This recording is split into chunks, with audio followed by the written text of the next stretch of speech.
जमायत इस्लामी बहुत बुरे तरीके से हुकूमत सिंध के खिलाफ और पीपल्स पार्टी के खिलाफ मनगढ़ंत प्रोपेगेंडा में मसरूफ़ है।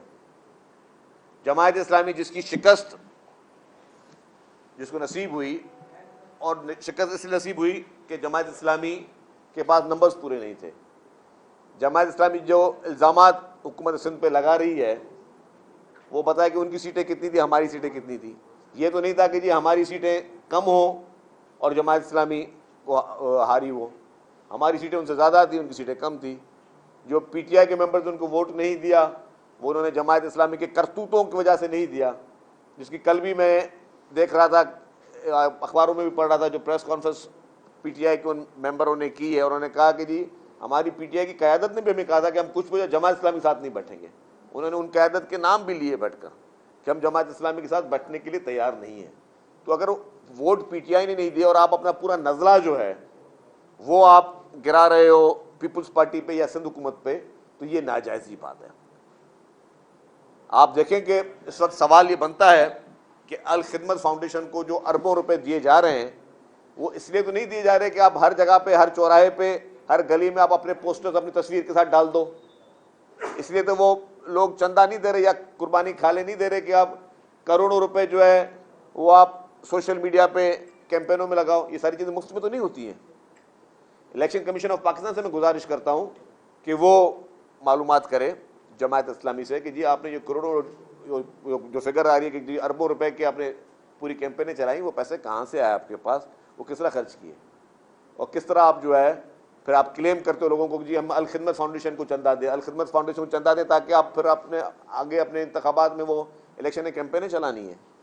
वो तो खिदमत के जज्बे से लोग आपको देते हैं पैसे कि आप किसी गरीब की, किसी बेवा की मदद करेंगे। इसलिए तो नहीं देते कि आप जो है वो सिर्फ अपने फ़ोटो जो है उसके पोस्टर्स पूरे शहर में भर दें आप। तो इस पर भी मैं समझता हूँ कि जमात इस्लामी को सोचना चाहिए, उनकी क़यादत को सोचना चाहिए। इल्ज़ाम तराशियों के साथ साथ जमात इस्लामी को निकलना चाहिए, और साथ साथ पे जो कराची के इस वक्त मेयर हैं उनके साथ मिलकर काम करें। कराची के मेयर के साथ मिलकर कराची की तरक्की के लिए, इनके पास अपने टाउन हैं उनमें उनकी तरक्की के लिए काम करें। बैठें, बातचीत करें हुकूमत सिंध के साथ, एक मैच पे बैठें। हम चाहते हैं कि आपके पास जितना भी मैंडेट है, जिस तरीके का भी मैंडेट है, उस मैंडेट का हम आपका एहतराम करें और उसमें आप मिलकर अपने लोगों की खिदमत कर सकें, हम कराची के लोगों की खिदमत कर सकें। हम पूरे सिंध भर में जहाँ पे हमारे मेयर्स और नाजमीन जीते हैं वो सब खिदमत में मसरूफ़ है। आपने देखा कि इस ईद पे आपके पूरे सिंध भर के जो जितने भी मेयर हजरात थे, जितने भी डिस्ट्रिक्ट काउंसिल्स के चेयरमैन थे, उन्होंने बाकायदा निकल के लोगों की खिदमत की है। उन्होंने ये आलाइशें उठाई हैं बैठकर, उन्होंने सफाइयाँ सुथराइयों को देखा है, उन्होंने पूरे इंतजामात को देखा है। मतलब जब सब ईद मना रहे थे तो हमारे मुंतखब नुमाइंदे पाकिस्तान पीपल्स पार्टी के वो ईद नहीं मना रहे थे, वो अवाम की खिदमत कर रहे थे, अवाम के लिए ज़िंदगी आसान बनाने की कोशिश कर रहे थे। तो ये जज्बा होता है कि किसी भी पॉलिटिकल पार्टी का जो ग्रॉस रूट पे जो लोग वोटों पे यकीन रखते हैं, तो हम तो खिदमत पे यकीन कर रहे हैं। तो हम ये गुजारिश करते हैं कि जमात इस्लामी भी जो है वो साथ मिलकर काम करें। इल्ज़ाम तराशियाँ, बहतानबाजियों का सिलसिला बंद होना चाहिए। अब एक दूसरे पर झूठे बातें करने का, इल्ज़ामात लगाने का, आपसे पहले भी बहुत सारे लोगों ने इल्ज़ामात लगाए, फिर आपने देख लिया कि इन इल्ज़ामात के बाद जो आज जमात इस्लामी लगा रही है, जमात इस्लामी को सिंध भर में सूबाई असम्बली में 1 सीट मिली। पीपल्स पार्टी इस वक्त 100 सीटों पे बैठी हुई है।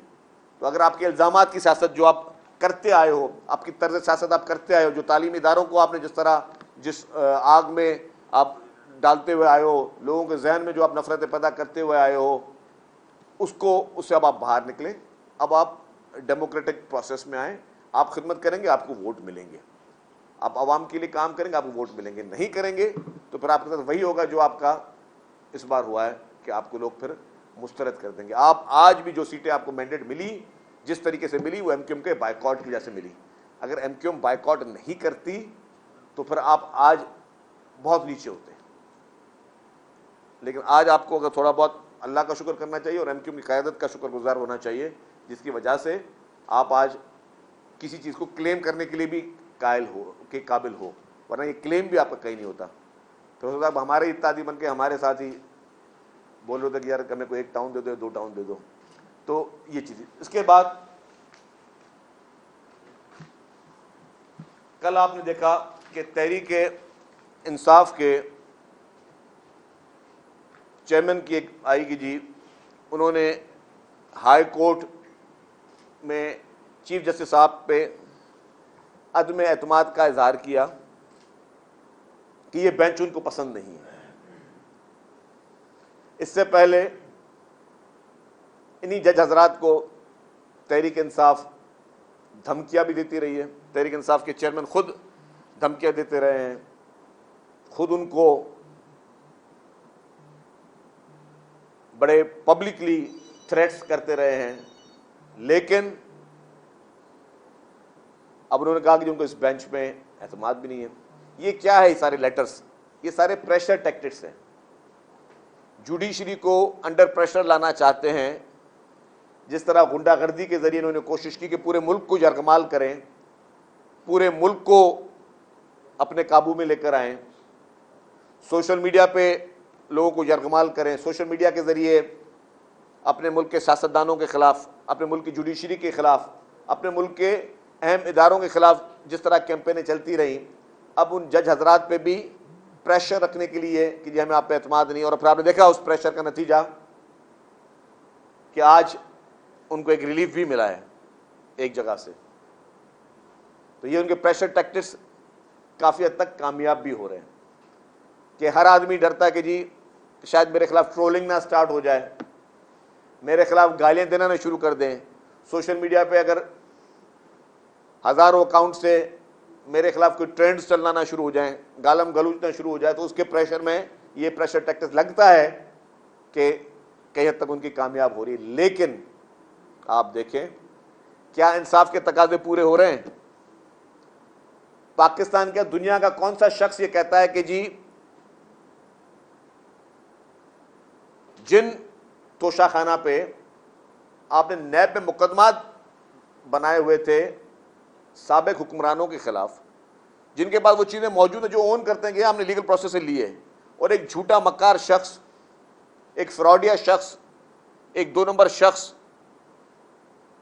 जो कि हमारे अहम दोस्त ममालिक की घड़ियों को, कीमती घड़ियों को जिस तरह उसने बेचा और झूठ बोला, झूठी रसीदें दिखाई कि जी मैंने इस्लामाबाद में फलाने बंदे को भेजा, उसने बोला जी मैंने तो बेची नहीं है, मैंने तो खरीदी नहीं है, और पता चला जी कि वो दुबई में किसी शख्स ने खरीदी है। और इस तरह वो अपने ना उसके बाद वो पैसे खरीदने के लिए वाइट पैसे थे, फिर वो सारी प्रोसीजर, एक एक चीज़ उसकी झूठ से बुलंद है, और वो उसने सरकारी खजाने को भी नुकसान पहुंचाया, सरकार से हुकूमत पाकिस्तान की साख को भी नुकसान पहुंचाया। उस शख्स के खिलाफ मुकदमा था और कहा गया कि आज कि जी वो मुकदमा वो काबिले समात था या ना था, मैंने अभी डिटेल ऑर्डर नहीं पढ़ा है, बट जितना मैंने क्रक्स देखा उसका, तो मैं तो खुद परेशान हो गया हूँ कि यार कैसे सिस्टम चलेगा।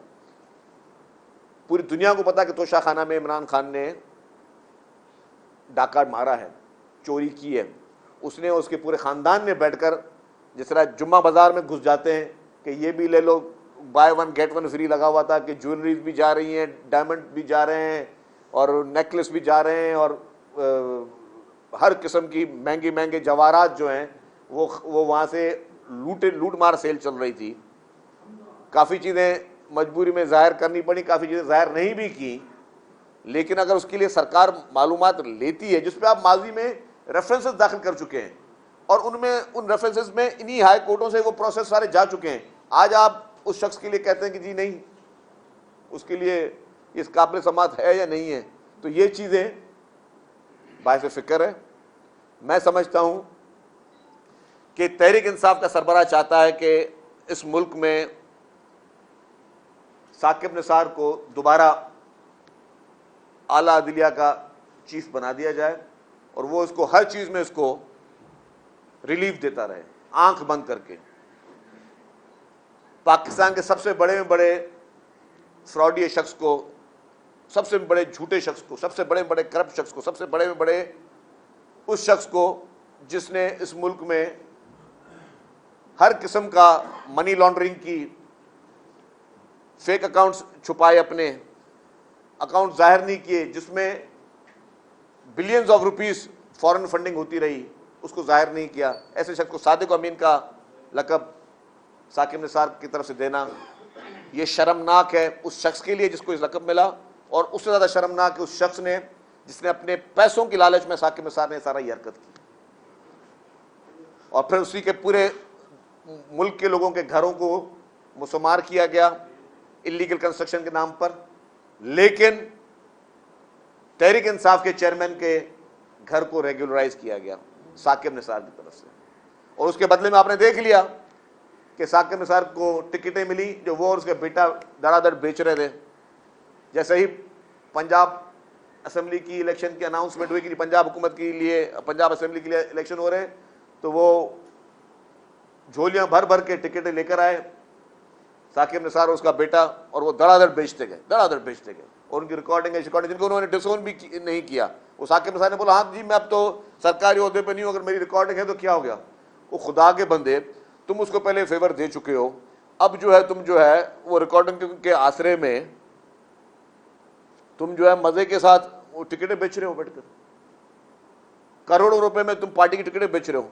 ये नेक्सस है, ये सीधा सीधा नैब का केस है। मैं समझता हूं ये सीधा सीधा नैब का केस है, जो कि ये ओपन एंड शट केस है कि एक जज जिसने आउट ऑफ द वे, उस वक्त भी सबने एतराज किया था कि ये जजमेंट्स गलत हो रही हैं, तहरीक इंसाफ के चेयरमैन को गलत फेवर्स दी जा रहे हैं, उसके मुखालफों को चुन चुन के कोर्टों में सजाएं दी जा रही हैं, उसके मुखालफों को चुन चुन के उनका मीडिया ट्रायल अदालतों में, भरी अदालतों में किया जा रहा है, और ताकि उसके लिए कोई पॉलिटिकल माइलेज बने, और उसको जितवाने के लिए ये वन साइडेड कोर्टें चलती रही साकिब निसार के दौर में, पूरा वन साइडेड माहौल चलता रहा। उसके बदले में वो टिकटें बेच रहा है, उसके बदले में और भी बहुत सारे कैश के इन्होंने रिवॉर्ड्स लिए होंगे डेफिनेटली। जब इंक्वायरी होगी, जब साकिब निसार जैसा शख्स 30 दिन के रिमांड में जाएगा, तब बातें खुलेंगी। जब नैब की इन्वेस्टिगेशन टीम, एंटी करप्शन की इन्वेस्टिगेशन टीम, जब साकिब निसार जैसे शख्स को इन्वेस्टिगेशन के उस प्रोसेस में लाएंगे, तब बातें सामने आएंगी। साकिब निसार के बेटे को लेकर आएंगे, तब बातें सामने आएंगी। साकिब निसार के दामादों को,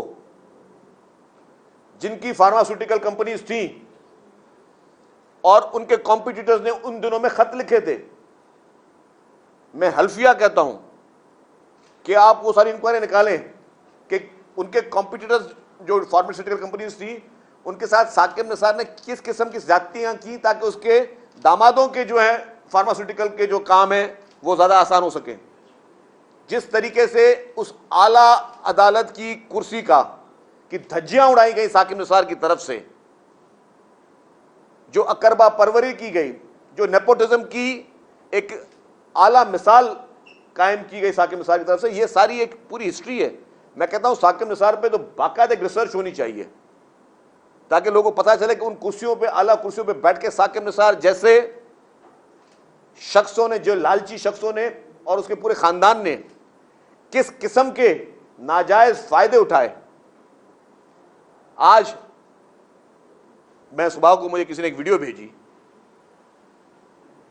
कि जी मौजूदा चीफ जस्टिस साहब, कुछ ब्लॉगर से उनकी मुलाकात हुई है, और वो वीडियो थी असद तूर साहब की।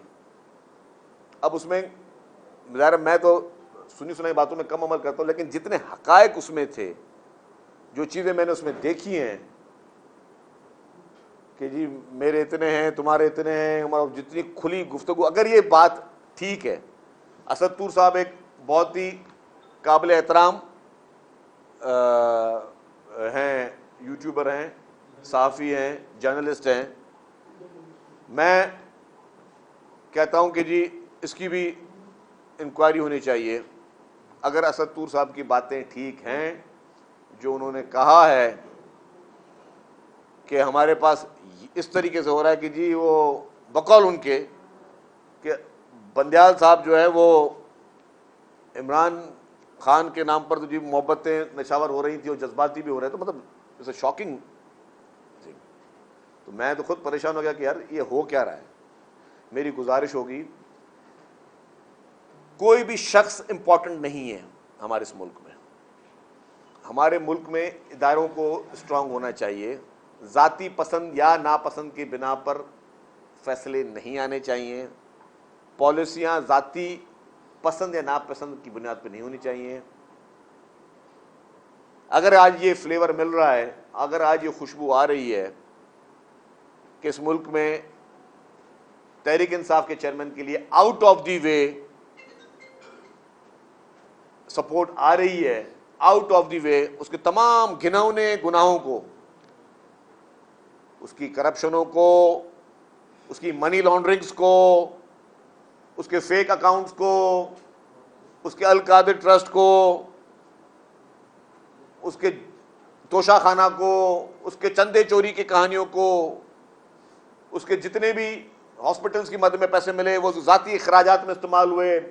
अभी रिसेंटली सैलाब में जो बकौल उनके खुद के और परवेज इलाही साहब के खुद के कि हमें 2.5-3 अरब रुपए, 4 अरब रुपए, 5 अरब, 6 अरब रुपए मिले, वो पैसे कहाँ गए?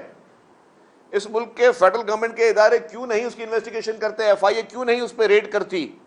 FIA क्यों नहीं तहरीक इंसाफ के सारे अकाउंट्स ब्लॉक करती, मालूमात करती, उसका ऑडिट क्यों नहीं करती कि अगर 3-4 अरब रुपए जो के तहरीक इंसाफ के चेयरमैन और उस वक्त परवेज इलाही साहब ने कहा कि जी हाँ ये PTI के अकाउंट में पैसे आए हैं, तो वो पैसे 3.5-4 अरब रुपए का राशन कहाँ किसको मिला? उस 3.5-4 अरब रुपए का सामान खरीदा गया, नहीं खरीदा गया, या वो सिर्फ सोशल मीडिया में पैसे उड़ाए गए कि ताकि मुल्क के इदारों को निशाना बनाया जाए, मुल्क के सियासतदानों को निशाना बनाया जाए, मुल्क के अहम इदारों के सरबराहों के खिलाफ, उनकी फैमिली के खिलाफ ट्रोलिंग की जाए, उनको बदनाम करने के लिए इंटरनेशनल साजिश का हिस्सा बना जाए। ये सारी चीज़ों के पैसे, ये सारे पैसे कहाँ जा रहे हैं, सबके ये एक हिसाब किताब होना चाहिए।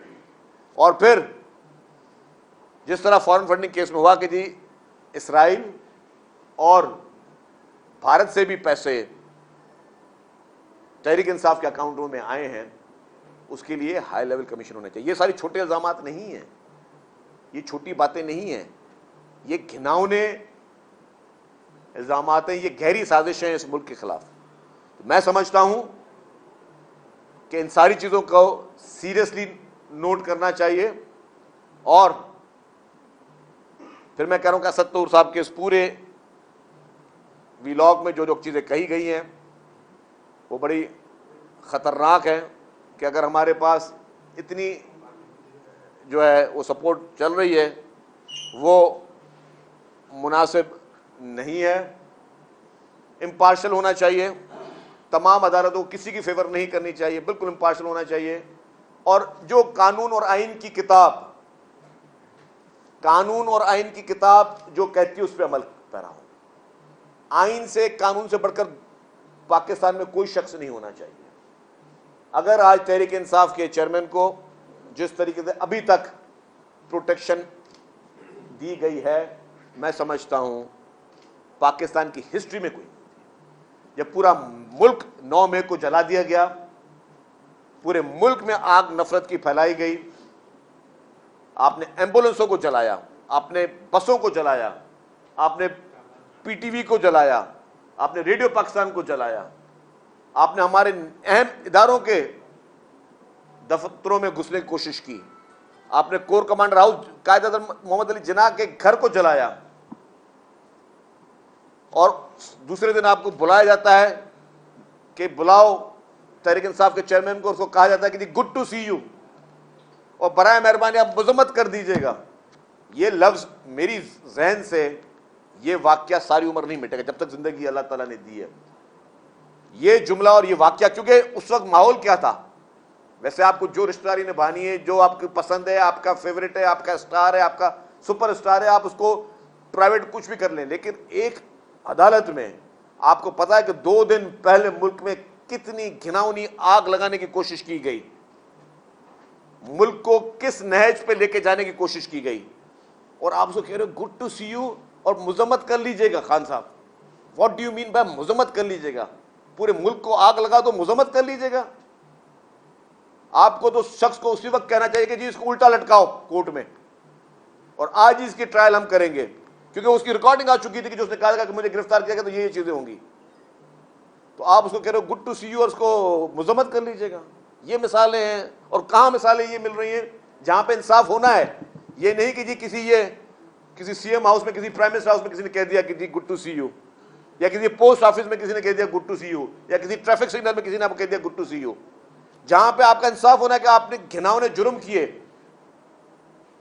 आपने मुल्क में एक खतरनाक गेम खेलने की कोशिश की, वहां पे आपको इस तरह के मैसेज मिल रहे हैं मुजम्मत कर लीजिए, good to see. This is really ridiculous. ये चीजें बर्दाश्त से बाहर हैं। तो मैं समझता हूं कि इस तरह का इंप्रेशन नहीं आना चाहिए। हम चाहते ही हैं, पाकिस्तान पीपुल्स पार्टी ये चाहती है कि इस मुल्क में कानून की हुक्मरानी हो, आइन की हुक्मरानी हो। सबसे सुप्रीम जो है वो पार्लियामेंट है, सबसे सुप्रीम अवाम की अदालत है, और जो हमारी आला अदालतें हैं उनको जो फैसले करने चाहिए जाती पसंद या नापसंद की बिना पर नहीं, किसी को बदनाम करने के लिए, कुछ पार्टियों को बदनाम करने के लिए, कुछ पार्टियों को सजाएं देने के लिए, कुछ पार्टी के सरबराहों का मीडिया ट्रायल करने के लिए या अपनी मीडिया में तशहीर के लिए किसी की जो है वो आप बेइज्जतियां करने के लिए नहीं होने चाहिए। आपने आइन और कानून के हिसाब से इस मुल्क को चलाना है। वो यही हमारे मुल्क की कामयाबी है और यही वाहिद चीज़ है कि हम चाहते हैं, हमारी लीडरशिप चाहती है कि मुल्क जुड़ा रहे। पाकिस्तान पीपुल्स पार्टी की लीडरशिप चाहती है कि मुल्क जुड़ा रहे। पाकिस्तान पीपुल्स पार्टी की लीडरशिप चाहती है कि मुल्क में यूनिटी हो, तमाम लोग यूनाइटेड होके हमारे मुल्क को अंदरूनी और बैरूनी खतरात से निजात दिलाएं। तमाम पॉलिटिकल पार्टीज मिलकर इस मुल्क को तरक्की दिलवाएं, इस मुल्क की मईशत को ठीक करें, इस मुल्क के अवाम के लिए करें। देखिए, आज भी चेयरमैन बिलावल भुट्टो जरदारी साहब अगर जापान में बैठे हैं तो जापान में यहाँ के रोजगार, नौजवानों के रोजगार के लिए वो बात कर रहे हैं कि उनके लिए मौके पैदा किए जाएं, उनको वहाँ के लैंग्वेजेस सिखाई जाएं कि वहाँ के लोग जाके मुख्तलिफ जगहों पर काम कर सके। चेयरमैन बिलावल भुट्टो जरदारी साहब फेसबुक के दफ्तर गए तो वहाँ पर उन्होंने कहा कि यार वहाँ पे उनका दिमाग क्या काम कर रहा है कि जी मैं पाकिस्तानी नौजवानों को किस तरह ये टेक्नोलॉजी के जरिए उनको कामयाब करने की कोशिश करूँ कि वो लोग घर बैठ के अपना रोजगार जो है वो कमा सकें। लीडरशिप का विजन ये होता है कि चेयरमैन पाकिस्तान पीपुल्स पार्टी बिलावल भुट्टो जरदारी साहब पूरी दुनिया में जहां जा रहे हैं, जापान में उन्होंने पहली बात की कि जी हम लोग कोई एड लेने नहीं आए हैं, हम चाह रहे हैं कि हम आपके साथ ट्रेड करें, हम आपके साथ कारोबार करें, आप हमसे हमारी चीजें इंपोर्ट करें, हम आपसे आपकी चीजें इंपोर्ट करें, हम बायलैटरल ट्रेड करें, हम अपनी कमोडिटीज को एक्सचेंज करें, हम अपने पाकिस्तान की जो एग्रीकल्चर की सूरत हाल है, पाकिस्तान की बाकी जो हमारी जो इंडस्ट्रियलाइजेशन है उसको हम आगे बढ़ाएं, पाकिस्तान में मजीद रोजगार बने, पाकिस्तान में मजीद लोगों को कारोबार के मौके मिले, पाकिस्तान के लोग जो कारोबार कर रहे हैं उनको महफूज एक एटमॉस्फेयर मिले, जो इंटरनेशनल कम्युनिटी में लोग जो है वो इन्वेस्टमेंट के लिए पाकिस्तान आए। हमारी लीडरशिप ये कोशिश करी। और एक तरफ आप देखें उसके ऑपोजिट एक शख्स जो कहता है कि पाकिस्तान को आग किस तरह लगाई जाए, कि खुदा ना खासा पाकिस्तान पे एटम बम गिरा दिया जाए, या पाकिस्तान के इदारों को सिफर कर दो, उनके मॉरल्स को सिफर कर दो, उनको बदनाम करने की कोशिश करो, उनको डिफेंसिव में पोजीशन डालने की कोशिश करो। तो ये एक फर्क है इस वक्त एक मैच्योर पॉलिटिक्स का और एक इमेच्योर शख्स का। अच्छा जदीद साहब, ये बता दें, आपने खुद यही इसी जगह पर कहा था कि बीबीसी को इंटरव्यू में खान साहब ने